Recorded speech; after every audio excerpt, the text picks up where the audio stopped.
ನಾನು ಹೇಳೋದು ಇವತ್ತು ಯಾರ ಮ್ಯಾಗ ಏನು ತನಿಖೆ ಅದಾವ ಯಾವ ಅದಾವ ನಾನು ಹೇಳ್ತಿದ್ದೆ ಇವತ್ತಿನ ಒಟ್ಟು 1 ವರ್ಷ 4 ತಿಂಗಳು ಹೆಚ್ಚು ಕಮ್ಮಿ ನಮ್ಮ 4 ತಿಂಗಳು 5 ತಿಂಗಳಾಯ್ತು.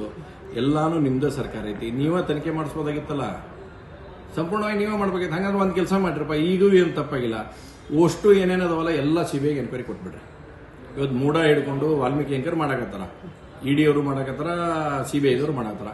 ಮೂಡವನ್ನ ನೀವು ಇವತ್ತು ಇದಕ್ಕೆ ಕೊಟ್ಬಿಟ್ರಿ, ಯಾವುದಕ್ಕೆ ಸಿಬಿಐಗೆ ಎನ್ಕ್ವೈರಿ ಕೊಡ್ರಿ. ನೀವು ಮಾಡಿರಿ ನಿಮ್ಮ ಓದೋ ಸೈಟ್ ನಮ್ಮ ಓದೋ ಸೈಟ್ ಅಂತಲ್ಲ, ಒಮ್ಮೆ ಏನನ್ನು ಸ್ವಚ್ಛರಾಗಿ ಬಿಡ್ಲಿ, ಯಾರ್ಯಾರ ಸೈಟ್ ಅನ್ನೋದು ಅನ್ನೋದು ಹೊರಗೆ ಬರಲಿ, ಯಾರ್ಯಾರು ಮಾಡ್ಯಾರ ಅನ್ನೋದು ಹೊರಗೆ ಬರಲಿ. ಮಾಡಿದವರು ಉಪ್ಪು ತಿನ್ನೋ ನೀರು ಕುಡಿತಾನ, ಯಾರು ನಮ್ಮವ್ರು ಮಾಡಿದ್ರು ಮಾಡ್ರಿ, ಒಳಗಾಕ್ರಿ, ಯಾರು ಬೇಡ ಅಂತ ಹೇಳಿ ನಿಮ್ಗೆ. ನೀವು ಮಾಡಿದ್ರೆ ನೀವು ಒಳಗೆ ಹೋಗ್ರಿ. ಸಿಬಿಐಗೆ ಎನ್ಕ್ವೈರಿ ಕೊಡೋದು ಯಾರೇ ಮಾಡ್ಲಿ ಹಂಗಂದ್ರೆ ಇದನ್ನ ನಿಮ್ದು ಏನಿಲ್ಲ ಅಂತ ಹೇಳ್ತೀರಲ್ಲ. ಈಗ ನೋಡೋದಾಗ ನಂದು ಏನಿಲ್ಲ, ನಾನು ಸತ್ಯ ಹರಿಶ್ಚಂದ್ರ ಅಂತೆಲ್ಲ ಮಾತಾಡಕತ್ತೀರಿ. ಹಾಗಾದ್ರೆ ಸಿಬಿಐಗೆ ತನಿಖೆ ಕೊಟ್ಬಿಡ್ರಿ. ಬಿಜೆಪಿಯವ್ರ ಇದ್ದ ಕಾಲದಲ್ಲಿ ಆಗೈತಿ, ಅನೇಕ ಮಂತ್ರಿಗಳು ಮಾತಾಡಕತ್ತಾರೆ. ಬಿಜೆಪಿಯವ್ರ ಕಾಲದಾಗ ಆಗೈತಿ, ಅವರು ಅಷ್ಟು ಸೈಟ್ ತೊಗೊಂಡಾರ, ಇವರು ಅಷ್ಟು ಸೈಟ್ ತೊಗೊಂಡಾರ ಅಂತೇಳಿ. ಹಂಗಂದ್ರೆ ಒಂದ್ಸಲ ಸತ್ಯ ಹೊರಗೆ ಬಂದ್ಬಿಡ್ಲಿ.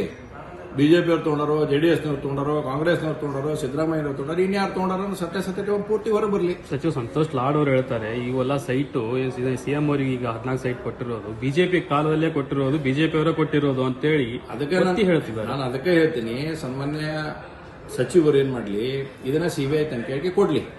ಸಚಿವರ ಮಾರ್ಗದರ್ಶನ ಮಾಡಿ ಮುಖ್ಯಮಂತ್ರಿಗೆ ಹೇಳಿ ಇದನ್ನ ಸಿಬಿಐ ಎನ್ಕ್ವೈರಿ ಕೊಟ್ಬಿಡ್ಲಿ. ಬಿಜೆಪಿಯವ್ರು ಕೊಟ್ಟಿದ್ರೆ ಬಿಜೆಪಿಯವ್ರು ಒಳಗೆ ಹೋಗ್ತಾರೆ, ಕಾಂಗ್ರೆಸ್ನವ್ರು ಕೊಟ್ಟಿದ್ರೆ ಕಾಂಗ್ರೆಸ್ನವ್ರು ಹೋಗ್ತಾರೆ, JDSನವ್ರು ಕೊಟ್ಟಿದ್ರೆ JDSನವ್ರು ಹೋಗ್ತಾರೆ. ಕೊಟ್ಬಿಟ್ರೆ ಹೆಂಗಂತ ನೋಡೋಣ ಒಂದ್ಸಲ. ಯಾರು ತಪ್ಪು ಮಾಡ್ಯಾರ ಅವ್ರು ಹೋಗ್ತಾರೆ ಒಳಗೆ. ನೀವು ತಪ್ಪು ಮಾಡಿಲ್ಲಪ್ಪ ಸತ್ಯ ಹರಿಶ್ಚಂದ್ರ, ನೀವು ಹೊರಗಡೆ ಬರ್ತೀರಿ, ಮತ್ತೆ ನೀವು ಮುಖ್ಯಮಂತ್ರಿ ಆಗ್ರಿ. ಅದರ ನೈತಿಕ ಹೊಣೆ ಅನ್ನುವತ್ತು ಯಾವಾಗ ರಾಜ್ಯಪಾಲರು, ಗೌರವಾನ್ವಿತ ರಾಜ್ಯಪಾಲರು ಪ್ರಾಸಿಕ್ಯೂಷನ್ ಕೊಟ್ಟಾಗ ನೀವು ಹೋರಾಟ ನೀವು ನೇರವಾಗಿ ರಾಜೀನಾಮೆ ಕೊಡಬೇಕು. ಅದನ್ನ ಬಿಟ್ಟು ಹೋರಾಟ ಮಾಡಕ್ಕೆ ಹಚ್ಚಿರಿ ರಾಜ್ಯ ತುಂಬ ಕರ್ಕೊಂಡೋಗಿ ಕಾಂಗ್ರೆಸ್ನವ್ರು ಕರ್ಕೊಂಡು.